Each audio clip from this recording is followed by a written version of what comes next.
It's now my pleasure to welcome up our presenter for this morning to really get things kicked off, give us some good training. We're happy to have Executive Director 6, Jen Sabas, with us this morning. Now, let me tell you a little bit about Jen. Jen has been with Melaleuca. She enrolled September of 2010. She advanced to Senior Director in March 2013, Executive Director in June 2014.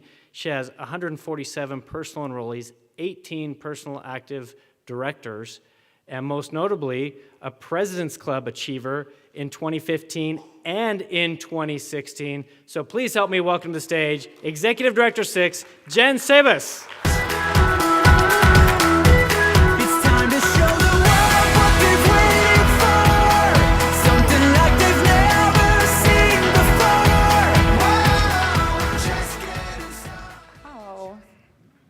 I miss them. It's funny, as some of you know, I get a little nervous before getting in front of a group. And it's funny, I always tell myself in my head, imagine that you're talking to a bunch of your good friends. And because I've been able to spend the last couple of days with you, I feel like I am spending some time with some good friends. So for that, I thank you. Congratulations on being here. This is a huge accomplishment. I don't know about you, but when I achieved Senior Director, I honestly had no idea how I did it. All of a sudden, I was Senior Director, and I thought, uh-oh, what's next? There must be some big thing I need to do next. When I came to Road, exactly 3 years ago, I sat like right in this section, and I was so intent on figuring out what it was that I was sure everybody else knew that I didn't know. It was like this secret I had to figure out. You ever feel that way? You're like, I don't know. I sat in the room and I looked around at everybody in my Road class and I thought, yeah, they all have some skill sharpened that I don't even know that this skill exists.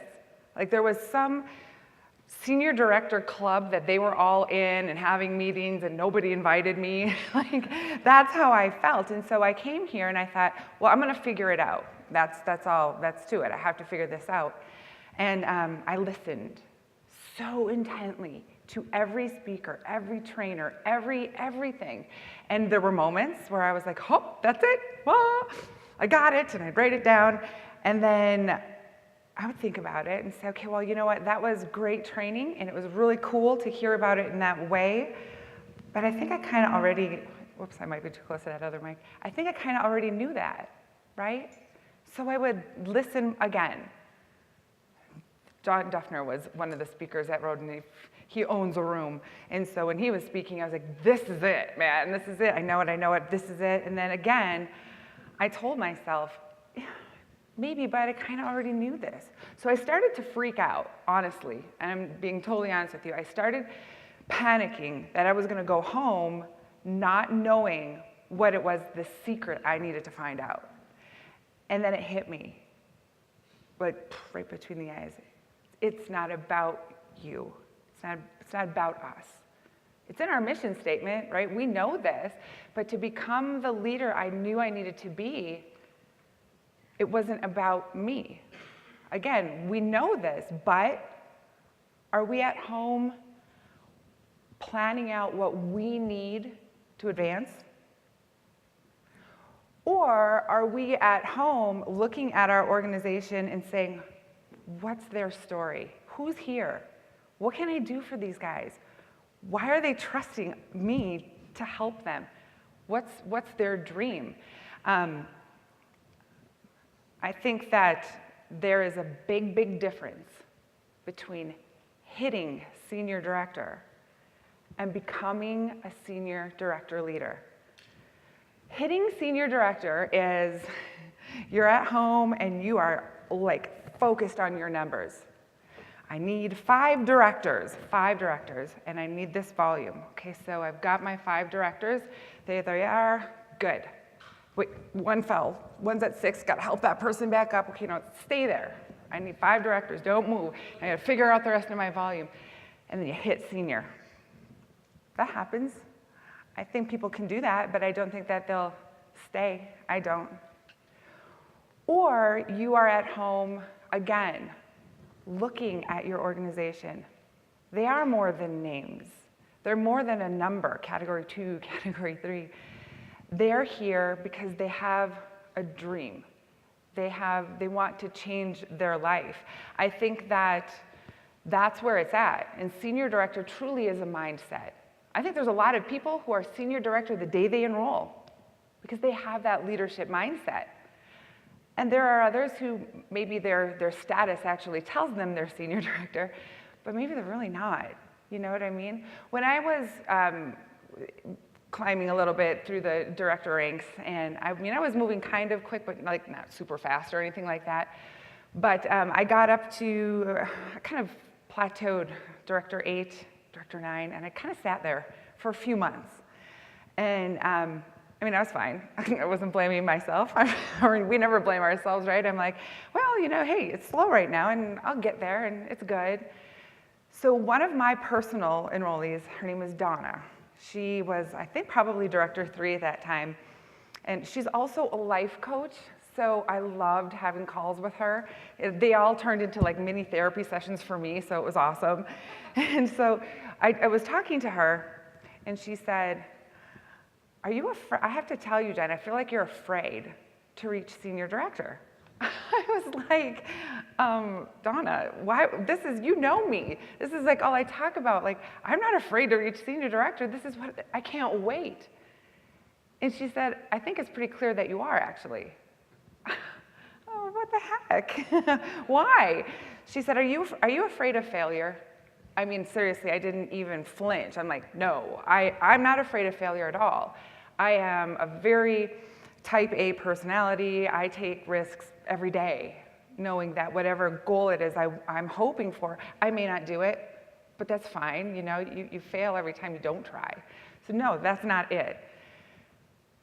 So she said, are you afraid of success? For a second, my stomach flipped, but then it passed, and I'm like, no, I'm not afraid of success, because I also feel like success is a mindset. And even though I may not be a senior director yet, I feel successful. And she said, Jen, I don't know then. She goes, I can't figure it out because you haven't been there for us as a leader the way that you used to. Oh, I like buckled. I cried. That was it. That was it. I was afraid to lead. I was afraid I didn't know how to lead. I was afraid I wasn't worthy of following. What if all these people said they want to change their future with Melaleuca, and they're on my team, and I lead them, and they could have done better with somebody else? Like, those were the thoughts that were going through my mind. And I was just terrified to become a leader, but I knew that's what we needed to do. She said, Jen, don't leave us. Lead us. Lead us. Teach us. You teach us, we'll teach everybody else. If you lead the few, you'll be leading the masses and you won't even know it. That gave me permission to move forward. And I started to slowly unravel this thing that I now call the race that I'm going to take you through. The race, when you hear the word race, you think of fast, right? Gotta race fast, gotta win. Now, this is not that. It's not about speed, although, Dale, some people move fast. And then some people, there's no pace requirement for this. It's about the journey around this track. It begins when you have a director who says, I want to work. And that finish line is when they are an empowered leader, because that's where it's at. It's not about building directors. It's about finding the people who want to work and helping them become a leader to their own team. So before any race, though, you don't just jump on the track and run. I mean, you could, but you might hurt yourself. So we stretch, right? That stretching, that pregame, that is your strategy session and helping them reach director. That's all that is. They're not running this race until they have accomplished that. So you're going to set those two things up. The strategy session All I can say is thank you, Janice Walker, for talking to us about the 15-minute strategy session, because prior to that, I was with at least an hour, sometimes even more. I was just throwing up all kinds of information to people that they didn't need to know yet. They don't need to understand the compensation plan yet. They really don't. They don't need to understand all kinds of things that they will learn later. In the strategy session, and like I said, 15 minutes. And the goal is just to get them into action. I mean, like, kind of put your money where your mouth is, or however that saying goes, right? You want to see, are they going to show up? So I'll ask them their why, of course. That's just them, like, throwing the anchor over, right? They're going to anchor their business a little bit. I don't worry about going too deep into it, because that's probably going to change. By the time we have a second strategy session, I'll bet anything that why has changed a little bit. But I want them to anchor it. I want them to see and feel the simplicity. That is so important. Most people who begin their Melaleuca business, they're already working somewhere else. They have a job. So, and they may have a family, and they have all kinds of things going on in their life. So the thought of starting a business might be something they need, but in their mind, they're playing this out. A business, I don't know if I could do this. All kinds of responsibility, all kinds of things to learn and things to master, and they can quit before they even start because they've got this thing in their head. So I like to really let them feel the simplicity. I'll say, you know what? You have had the skills mastered to be so successful here since you were 4 years old. 4 years old? Yeah. At 4 years old, you can tell your friend what your favorite toy is. You know, you're a teenager, you tell your friends what the best movie is. I'm like, that's all we're doing. We're just telling people about our favorite store. And you can almost see their body language change. They're like, oh, well, I can do, right? And then I take it a step further, and I say, and now, your only job right now is to set appointments. Like, I don't even want you doing anything else. We're not doing the overview now. We're not doing any of that now. All you have to do is set the appointment and lead people to see the overview. And again, you see their body language change again. They're starting to see, yeah, I can do this. Now, you may teach how to set an appointment differently than I do, so whatever works for you, teach that well in that first strategy session so that they're not saying too much, they're not saying too little, that they're equipped well to set the appointment. And then, schedule activity. Right then and there. Pull out our calendar. We'll set 2 in-homes. We'll set time aside for coffee shop one-on-ones. I'll let them know what my availability is to help them. And then I make sure that they know all of the resources that they have at their disposal, like our webcast calendar, for example, because the webcasts are where you can fill in the blanks in between the scheduled activity, like in-homes and one-on-ones and things like that. So I make sure that they are ready. And then our head down, and we go to director. We're not talking about anything else until that happens. And when it does, and now you have this new director, if you are working to hit senior director, when this milestone happens, you're like, thank you for being one of my directors. Hope you have, kind of like Mike Connaughton yesterday, right? Kind of like, figure it out on your own. Bye, just don't fall below 8, right? That's what. Or if you are becoming a senior director leader, developing empowered leaders, you know this is where you start with them. This is where it all begins. And so a director is merely somebody who jumps on the starting block. You don't know if they can run. You don't know how fast they can run. You don't even know if they're going to run at all. Like, picture the last race like a running race you've ever watched. You picture the track, or maybe your kid's track and field day, and the starting line, right? Everybody's all lined up, and they're down like on that starting block. Oh, my mic is going to fall. They're down on the starting block, right? And you hear, runners, take your mark. And they're down there. And then get set. And everyone's holding their breath. Even the spectators are holding their breath. You could hear a pin drop. What's everyone waiting for? They're waiting for the gun to go off. Have you ever developed a director and then said to yourself, I can't believe it, they had so much potential. I can't believe that they didn't do anything. I totally thought they would. Did you hit the gun? Did they even know to go? That's your job at this point. You've got to hit the gun. That gun will jump them into the first leg of this race. So the gun is that second strategy session. That's where, hey, if they show up to the second strategy session, they jumped off the starting block. If they don't show up, then at least you know, right? Otherwise, you're trying to coach somebody who's not showing up. This happens all the time.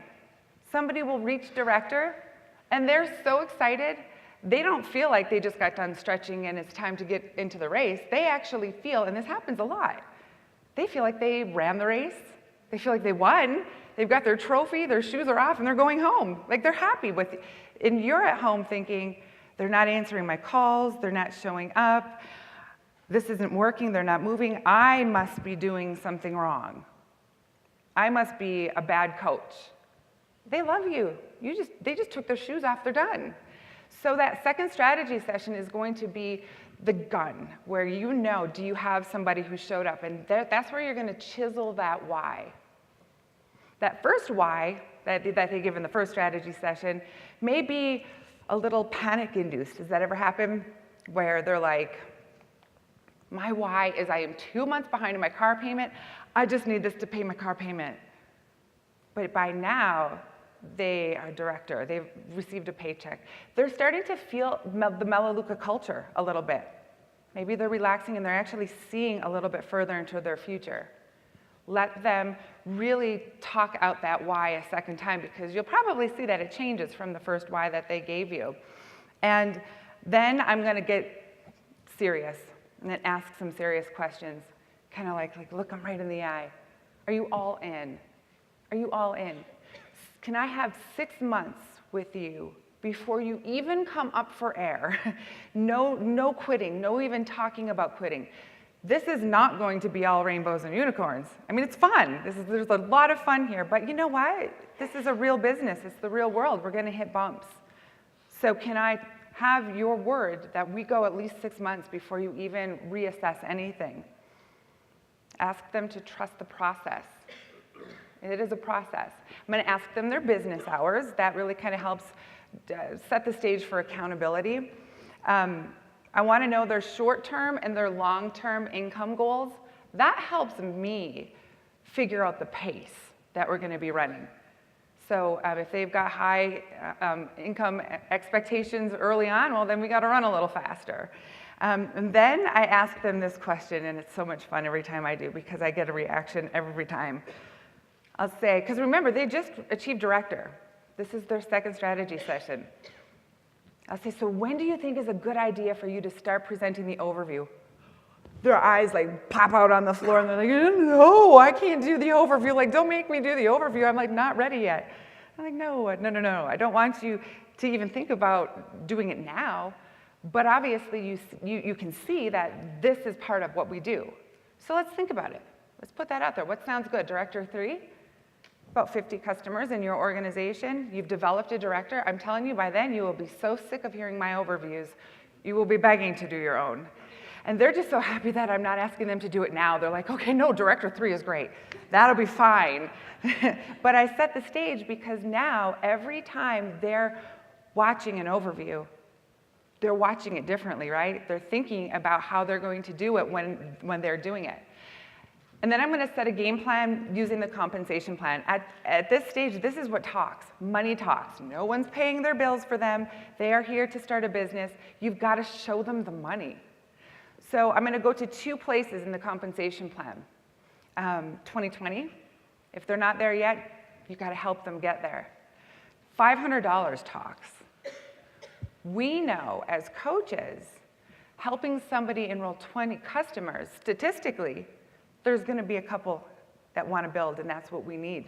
That's what they need, right? So you're really helping them set that foundation. And then we're going to really dive into the power of Pacesetter. yes, their own pay setter, especially if they're still on pay setter, really let them know what's available to them and help them do that. But you know what? People fall out of pay setter. Not everyone, but a lot of people eventually fall out of pay setter. And then what? Then they feel like, well, that was that. Okay, well, shoot, if I could do that again, I would do it differently. So I'll say, isn't it amazing, the compensation plan with Pacesetter, what Melaleuca offers their new marketing executives who've got a little skin in the game and who want to move a little quicker. And they're like, yes, oh my gosh, and if I knew then, or if I knew then what I know now, I'd do it so different. I'm like, I know, wouldn't it be awesome if you could just get those Pacesetter bonuses all the time, whenever you want? Imagine getting that Director 3 Pacesetter bonus, like over and over and over, and they're like, that would be amazing. Could you even imagine? And then I love it.